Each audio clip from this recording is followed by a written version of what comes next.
একটি WhatsApp group যার নাম আলো আসবে, যে গ্রুপটিকে নিয়ে তৈরি হয়েছে নানা তর্ক বিতর্ক। কিন্তু এই তর্ক বিতর্কের পেছনে রয়েছে আসলে কোন ঘটনা?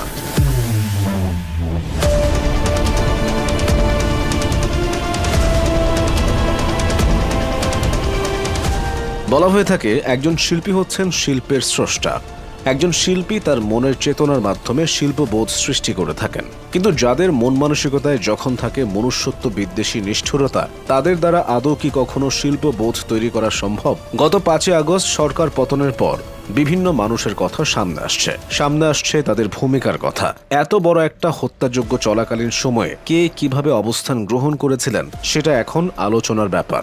শিল্পীরাও এ আলোচনার বাইরে নন।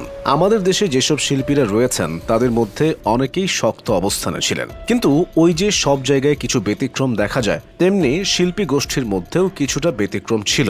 গত 3রা সেপ্টেম্বর সামাজিক যোগাযোগ মাধ্যম হোয়াটসঅ্যাপের একটি চ্যাটিং গ্রুপের স্ক্রিনশট ছড়িয়ে পড়ে। গ্রুপের নাম ছিল আলো আসবে। এই গ্রুপের অ্যাডমিন ছিলেন মূলত 3 জন। এদের মধ্যে একজন হচ্ছেন সাবেক তথ্যমন্ত্রী আলী আরাফাত, নায়ক ফেরদৌস এবং রিয়াজ। এই হোয়াটসঅ্যাপ গ্রুপের মোট সদস্য সংখ্যা ছিল 160। এতে যুক্ত ছিলেন শোবিজের অনেক তারকা। এই তালিকায় আছেন নায়ক জায়েদ খান, সাইমন সাদিক, অভিনেত্রী সুজাতা, অরুণা বিশ্বাস, নিপুণ, শমী কায়সার, রোকেয়া প্রাচী, সুইটি, রিদি হক, আসনা হাবিব ভাবনা, জ্যোতিকা জ্যোতি, সোহানা সাবা, চন্দন রেজা, সঙ্গীত শিল্পী শুভ্রদেব, অভিনেতা আজিজুল হাকিম, নির্মাতা মুশফিকুর রহমান গুলজার, এস এ হক অলিক, প্রযোজক খোরশেদ আলম খসরু সহ অনেকে। এখন চলুন এদের মধ্যে অমানুষ এবং নিষ্ঠুর কিছু শিল্পীদের স্ক্রিনশটের বিস্তারিত জানা যাক। নায়িকা অরুণা বিশ্বাসকে চেনে না এমন লোক বাংলাদেশে নেই। নিঃসন্দেহে তিনি একজন গুণী অভিনেত্রী। অথচ হোয়াটসঅ্যাপ গ্রুপের চ্যাটিংয়ে একটা পর্যায়ে তিনি লিখেছেন, ছাত্রদের উপর যেন গরম পানি ঢেলে ছত্রভঙ্গ করা হয়। সবচেয়ে আলোচনায় আছেন আসনা হাবিব ভাবনা। আমরা সবাই জানি তিনি খুব ভালো ছবি আঁকেন। যখন ছাত্র আন্দোলনে আবু সাইদ নিহত হন, তখন তিনি আবু সাইদের বিভিন্ন প্রতিকৃতি এঁকে সামাজিক যোগাযোগ মাধ্যমে নাকি কান্না কেঁদে সিম্প্যাথি আদায় করেছিলেন।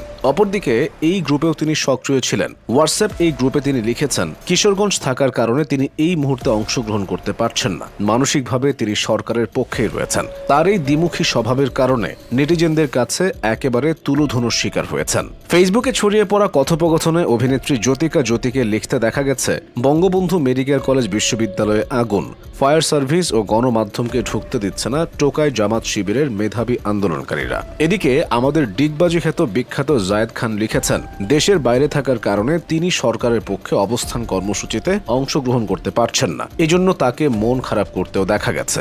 সরকার পতনের পর 1 মাস কেটে গেছে।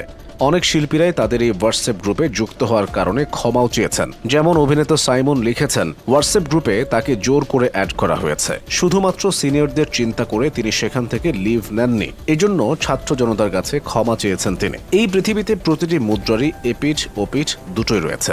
সব শিল্পীরা কেবলমাত্র বিপক্ষে ছিলেন ব্যাপারটা তেমন নয়। অনেকেই শক্ত অবস্থান নিয়েছিলেন ছাত্র জনতার পক্ষে। এদের মধ্যে রয়েছেন অভিনেত্রী বাঁধন, মোশাররফ করিম, অভিনেতা সিয়াম, অভিনেতা খায়রুল বাশার, সাবিলা নূর সহ অনেকে।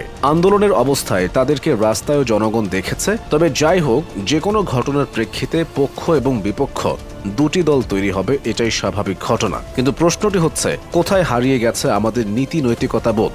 দেশের প্রতিটি শিল্পমনা মানুষ যেন একজন ভালো শিল্পী হওয়ার চাইতেও নীতিবান হতে পারেন, সেটাই সাধারণ দর্শক হিসেবে আমাদের প্রত্যাশা।